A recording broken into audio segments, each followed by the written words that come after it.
My grandmother used to say that every family has a story it tells itself, and a separate story that is actually true. The story my family told itself was this. Connor was the responsible one. Connor was the one who understood money, who understood property, who understood how the real world worked. Connor had stayed close to home, taken an interest in Grandma Ruth's affairs, and proved himself worthy of her trust. Teagan, that was me, had run off to pursue a corporate career in Atlanta, had chosen ambition over family, and had shown through years of geographic distance that she didn't really care about the people she left behind. That was the story. Clean, simple, and almost entirely false.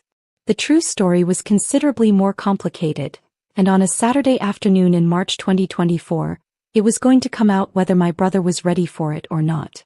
I grew up in Clearwater, Florida, the younger of 2 children.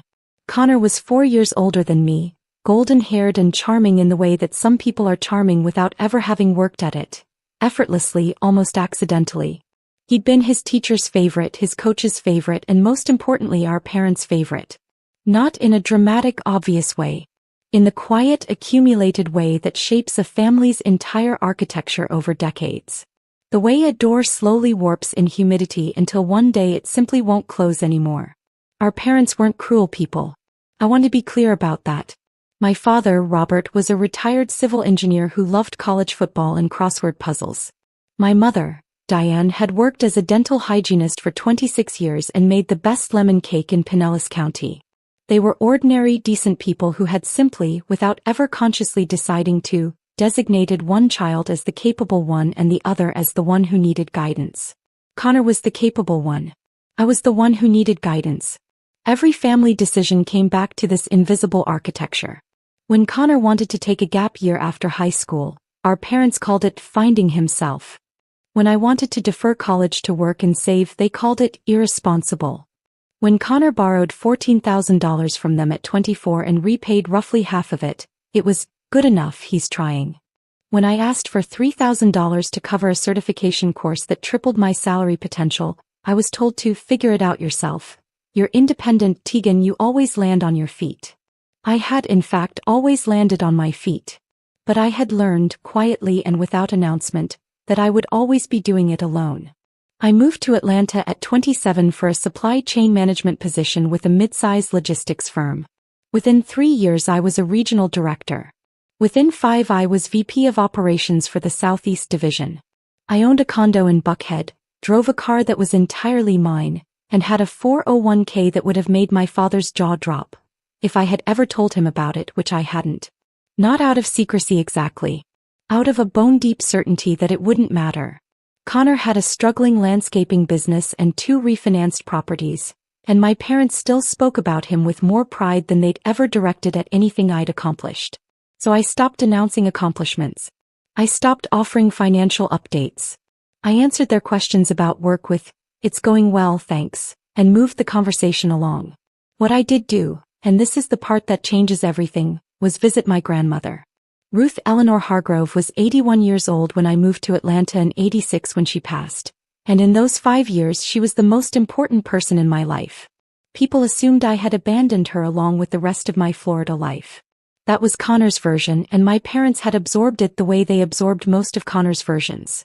Completely without verification. The truth was that I flew to Clearwater every 6 to 8 weeks. I drove Grandma Ruth to her cardiologist appointments. I sat with her on her screened porch on Saturday mornings drinking bad coffee and listening to stories about my grandfather, who had died before I was born and whom she still missed with a specificity that moved me every time. I helped her organize her financial records when her eyesight started to decline. I updated her computer. I argued with her insurance company on her behalf for 4 months over a denied claim and eventually won. Connor visited at Thanksgiving. Sometimes Christmas. He called when he needed something. Grandma Ruth was sharper than anyone in our family gave her credit for. She noticed all of it. "You know what your brother did last week?" she said to me one evening in February 2019 during one of my visits. We were sitting in her kitchen, and she had a folder on the table between us that I hadn't seen before. "What did he do?" I asked, though I had a feeling I didn't want to know. "He asked me to put him on the rental accounts. Joint access." He was calm about it. Unnervingly calm. Said it would be easier for him to help manage things. I told him I'd think about it. I said nothing. Connor managing Grandma Ruth's rental properties. 9 single-family homes scattered across Clearwater, St. Pete and Dunedin, which she and my grandfather had accumulated over 40 years, was not a reassuring prospect. Connor's own finances were a documented disaster. He'd been late on his mortgage twice in the past year. He owed a former business partner money that the former business partner had stopped expecting to see. I called my attorney instead, Grandma Ruth said. She slid the folder across the table to me. I opened it. I read it twice. Then I looked up at her. Grandma. I'm not confused, she said firmly. I'm not being pressured. I want you to understand that clearly before you say anything else. I've thought about this for 2 years. I talked to Howard, her attorney Howard Finch, whom she'd worked with for a decade, and I understand exactly what I'm signing. The folder contained draft quitclaim deeds for all 9 properties, along with documentation establishing an irrevocable trust. The named beneficiary and trustee, effective immediately upon signing, was me. Why? I managed. She looked at me with an expression that was patient and slightly amused, the way she looked when she felt a question had an obvious answer. Because you're the one who shows up, she said. You've always been the one who shows up. And because your brother has been skimming the rent deposits. I went very still. Not by much, she said. 200 here, 300 there. But Howard ran the numbers against the bank statements going back 18 months, and there's approximately $22,000 unaccounted for. She folded her hands on the table. I'm 81 years old, Teagan. I am not going to spend whatever time I have left fighting with my grandson. But I'm also not going to hand him 9 properties and watch what's left of your grandfather's work disappear in 3 years. We talked for 4 hours that night. I asked every question I could think of. I contacted my own attorney in Atlanta the following week to review the documents independently. Everything was in order. Everything was legal. The quitclaim deeds and irrevocable trust were signed and notarized in June 2019, witnessed by Howard Finch and his paralegal. Grandma Ruth made me promise 2 things. First, that I would continue managing the properties quietly, keeping them rented and maintained, depositing income into the trust account she'd established. Second, that I would not tell anyone, not my parents, not Connor, until the time came when I had no other choice. You'll know when that time is, she said. He was right. I did. Between June 2019 and November 2023, I kept both promises. I hired a property management company in Clearwater, Suncoast Residential, professional and discreet, to handle day-to-day tenant matters. The 9 properties generated between $24,000 and $28,000 in monthly gross rental income. After expenses, taxes, insurance and management fees, the net trust income averaged just over $17,000 per month. Every dollar went into the trust account. I didn't touch it. I had my own income. The trust was building into something significant. Connor, meanwhile, continued operating as though he were the heir apparent to the family real estate portfolio. He talked about Grandma's properties at family dinners with the possessive ease of someone who already owned them. He'd mentioned twice within my earshot that he was planning some improvements once things were officially transferred. He described to my cousin the rental income as something he was going to depend on for the next phase of his business. I listened. I said nothing. I smiled when appropriate. I visited Grandma Ruth when I could, and during her final 2 years when her health declined significantly, I arranged and funded her home health aide. A warm Jamaican woman named Gloria who called Grandma Ruth, Miss Ruth, and genuinely loved her, without telling my parents where the money was coming from. They assumed Medicare was covering it. I didn't correct the assumption. Grandma Ruth passed in November 2023. She was 86 and she went quietly in her own home with Gloria holding her hand. I was on a flight from Atlanta within 2 hours of the call. The funeral was a study in performance. Connor gave a eulogy that was beautifully delivered and almost entirely about himself. His relationship with Grandma Ruth, his memories, his loss. My parents held each other and wept. Relatives I hadn't seen in years embraced me and said she was so proud of you both, which was kind and probably half true. Afterward at my parents' house, Connor pulled me aside. He was already in logistics mode, already thinking past grief into acquisition. Howard Finch is handling the estate, he said. I talked to him last week. He's scheduling a family meeting for mid-March. He paused and something moved behind his eyes. Something assessing. You should probably be there. Even though there's not going to be much for you. I met his eyes. I'll be there, I said. He nodded, satisfied, and walked away to accept a plate of food from our mother. Howard Finch's conference room was beige and quietly professional. The kind of room designed to absorb difficult conversations without drama. Round table, 8 chairs. A credenza with a coffee station along one wall. Tall windows overlooking a parking lot. Nothing about it suggested that anything significant ever happened there. Significant things happened there all the time. My parents arrived first, taking seats on one side of the table with the comfortable territorial ease of people who already knew the outcome. Connor arrived next in a pressed button-down and slacks. He dressed for the occasion, and took the chair directly across from Howard Finch's at the head of the table. His wife, Melissa, sat beside him already holding his hand. I arrived last, carrying a leather portfolio I'd brought from Atlanta, and sat quietly at the far end of the table. Howard Finch entered from a side door with his paralegal, Karen, and settled into his chair with the unhurried manner of someone who had conducted hundreds of these meetings. He was 63, silver-haired, and had the careful neutral expression of a man who had seen family dynamics detonate in this very room before. "Thank you all for coming," he said. "Before we begin, I want to confirm that I represent the estate of Ruth Eleanor Hargrove, not any individual member of this family. My obligation is to the estate and to the legal documentation governing it." This was standard language. Connor nodded along as if Howard were confirming something they'd already agreed on. "We'll begin with a summary of the estate assets," Howard said. Connor shifted forward almost imperceptibly. "Ready." Howard outlined the estate. Personal property, a modest investment account, a vehicle, and the 9 rental properties. He named them by address, all 9, Clearwater and Street, Pete and Dunedin. Each one with an approximate current market value. Total portfolio, approximately $3.1 million. My mother reached for my father's hand. Connor sat very straight. "Now," Howard said, "before we discuss the disposition of these assets, there is a document that needs to be introduced into this proceeding." Connor frowned slightly. "The will." "The will exists," Howard said, "and we will address it. But there is a prior legal instrument that takes precedence."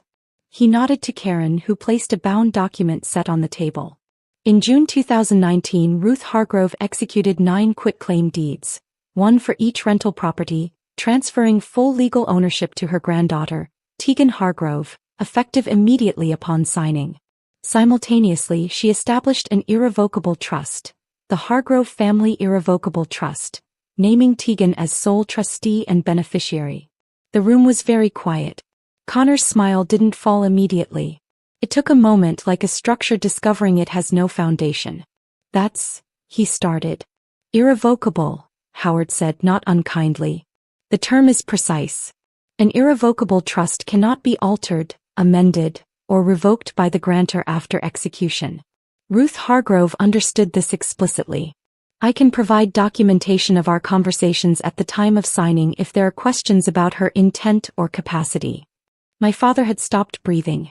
My mother's hand had tightened on his. Connor turned to me slowly. The smile was gone now. "Teagan," he said. His voice had a strange quality to it. Very controlled, the control itself betraying how uncontrolled he felt. "Did you know about this?" I looked at him across the table. "Yes," I said. "This is wrong," Connor said. He was standing now, though I hadn't seen him rise. Grandma wouldn't. She didn't understand what she was signing. She was 81. She could have been manipulated. "Connor." Howard's voice was firm and quiet. "I have worked with Ruth Hargrove for 11 years. I can assure you that she was one of the most cogent clients I have ever represented at any age. He was not manipulated. She acted with full legal capacity, and there are 2 witnesses, a notary, and my own professional documentation to that effect. I would strongly encourage you not to pursue that argument publicly." Then Teagan pressured her. "I did not," I said. Kept my voice level. "Grandma called me into a meeting in February 2019 and showed me documents she had already begun preparing with Howard. I had no knowledge of them until that night." "That's what you want us to believe." "Connor." My mother's voice, sharp and confused. Please sit down. He sat. Barely. There's something else, Howard said. He nodded to Karen again. She placed a second document set on the table. This one was thicker.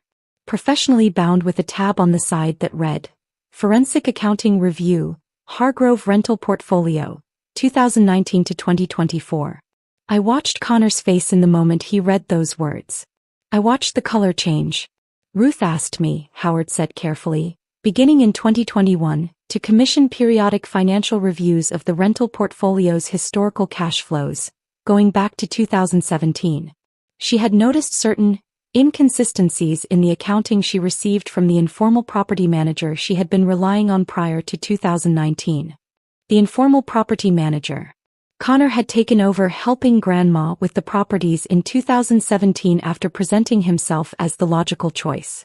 Howard opened the report to a flagged page. Between January 2017 and May 2019, the period during which Connor Hargrove had informal access to the rental deposit accounts, the forensic review identified $287,400 in deposits that were received by tenants but not reflected in Ruth Hargrove's account statements. He paused. The review also identified $41,200 in maintenance invoices paid from estate accounts to a landscaping company, Connor's Landscaping Company, for work that our investigator found no evidence was performed. The number hung in the air. $328,600. Total. Melissa had let go of Connor's hand. That's a lie, Connor said. His voice had lost its control now. It was thinner. Higher. Those numbers are wrong. I did work on those properties. I put in hours, years of time. The report documents each transaction individually, Howard said. 61 pages. You're welcome to retain your own forensic accountant to review the methodology. However, I should tell you that I have already been in contact with the Pinellas County State Attorney's Office, as my professional obligations required, and they have indicated they intend to open an inquiry. The silence in the room was total and complete.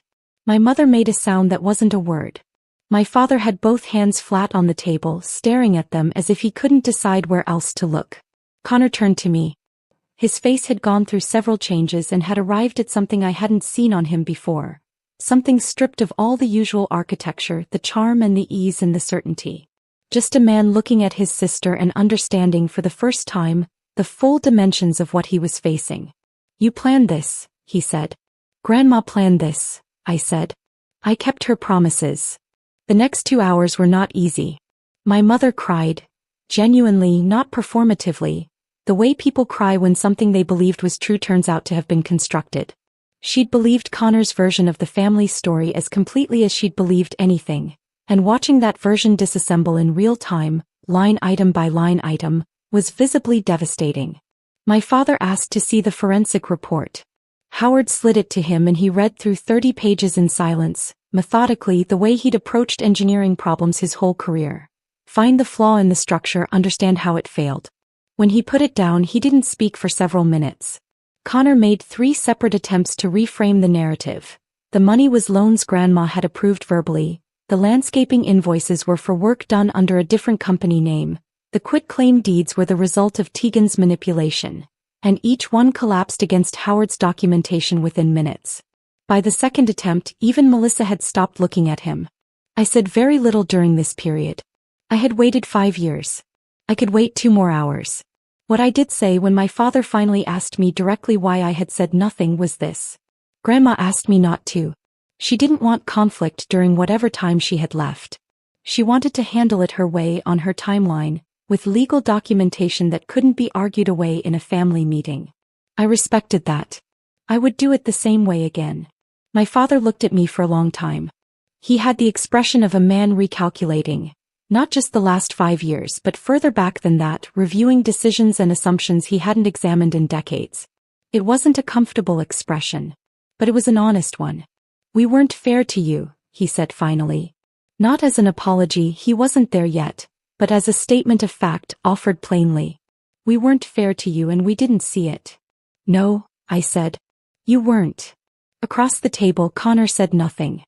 He was staring at the middle distance with the flat, slightly stunned expression of someone who has run into a wall they genuinely didn't know was there. The weeks following the meeting moved quickly and then slowly, the way serious consequences tend to. Within 48 hours, Connor retained a probate attorney and sent a formal challenge to the irrevocable trust through legal counsel. Howard Finch responded with the complete documentary record within a week. Connor's attorney apparently advised him, after reviewing Howard's response, that the challenge had no viable path forward. The challenge was withdrawn. The Pinellas County State Attorney's Office opened a formal investigation within 30 days. A detective contacted me to review the forensic accounting report, which I provided in full, along with every bank statement, deposit record, and property management log in the trust's files going back to 2019. I cooperated completely. I had nothing to conceal. Connor was formally charged 8 weeks after the inheritance meeting: grand theft, scheme to defraud, and exploitation of an elderly person, the last charge carrying its own weight in Florida under the statute protecting seniors. His attorney negotiated aggressively, but the documentary evidence was thorough and the forensic accounting was clean. He ultimately pled to a reduced charge in exchange for full restitution, $328,600, to be paid from the settlement of his 2 personal properties. His landscaping business, which had been running on borrowed time financially, closed. Melissa filed for divorce 6 weeks after the charges were announced. I don't know the details of that conversation. I didn't need to. My parents called me 3 weeks after the inheritance meeting on a Sunday afternoon. My mother spoke first, which surprised me. She was usually the one who needed more time to process before she could reach out. "We want to talk," she said. "Not about the properties or the legal stuff. If you're willing." I was willing. We met for dinner in Clearwater on a Thursday in April. It was uncomfortable in the way that honest conversations after decades of avoidance tend to be uncomfortable, halting, awkward, occasionally painful. My mother cried twice. My father kept picking up his water glass and putting it down without drinking from it. But it was real. For the first time in as long as I could remember, we were talking about something real. They told me they hadn't known about the money. The $14,000 they'd lent Connor, yes, but not the rental skimming, not the landscaping invoices, not the scale of what he'd been doing. I believed them. Understanding that my parents had been deceived alongside everyone else didn't rewrite the history of the favoritism, the dismissals, the architecture of assumption that had shaped my entire childhood. But it was a data point. It mattered. My father, near the end of dinner, said something I hadn't expected. "Your grandfather built those properties over 40 years. Ruth kept them for 30 more. They should go to someone who understands what they represent." He paused. "I'm glad Ruth knew that was you." It was the closest he'd come to saying what I had needed to hear for most of my adult life. It wasn't everything, but it was something I didn't have before. It is now 14 months since the inheritance meeting, and here is what is true. The 9 properties are mine.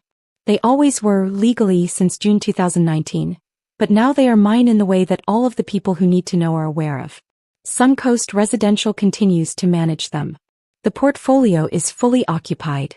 The trust account, after 5 years of accumulated income, holds just under $1.1 million, which I am using to fund a phased renovation of the 3 oldest properties to bring them up to current market standards. When that's complete, I expect the portfolio's total value to exceed $3.6 million. I kept Grandma Ruth's screened porch intact. I go there when I visit Clearwater. I drink bad coffee and think about her. Connor is working through restitution payments on a court-ordered schedule. He is employed in some capacity. I've heard landscaping adjacent, which is perhaps the most on-brand possible outcome. I don't track his situation closely. That chapter has consequences that are his to live with, not mine to monitor. My relationship with my parents is the most complicated ongoing element of everything that happened. We have dinner when I'm in Clearwater. The conversations are longer and more honest than they used to be. My mother has started asking real questions about my work, my life in Atlanta, what I actually think about things. My father and I talk about the properties sometimes. He has opinions about the renovation plan that are occasionally useful and occasionally wrong, and I tell him which is which and he takes it in stride. It's not the family I grew up in. It's the family we're building now, slowly, on something closer to honest ground. Last month, my mother called me on a Tuesday for no particular reason. Not a holiday, not a birthday, just a Tuesday afternoon. We talked for an hour about nothing significant. The lemon cake recipe she was adjusting. A book she'd read. A problem with the neighbor's fence that had escalated beyond all reasonable proportion. Normal conversation. The kind that families have when they are not constantly managing the architecture of a story they've decided to tell themselves. Before she hung up, she said, "I'm proud of you, Teagan. I don't think I've said that enough. But I am." I sat with that for a moment. "Thank you, Mom," I said. "I know. Here is what Grandma Ruth knew that no one else in my family did. That fairness doesn't announce itself. It doesn't knock on the door and ask to come in. It has to be built, carefully, legally, documentably, by the person who understands what's actually at stake." She built it. He handed it to me. She asked me to be patient. It was the right call. The 9 properties stand in Clearwater and St. Pete and Dunedin, fully occupied, well-maintained, exactly as my grandfather left them and my grandmother kept them. Every month the rent comes in.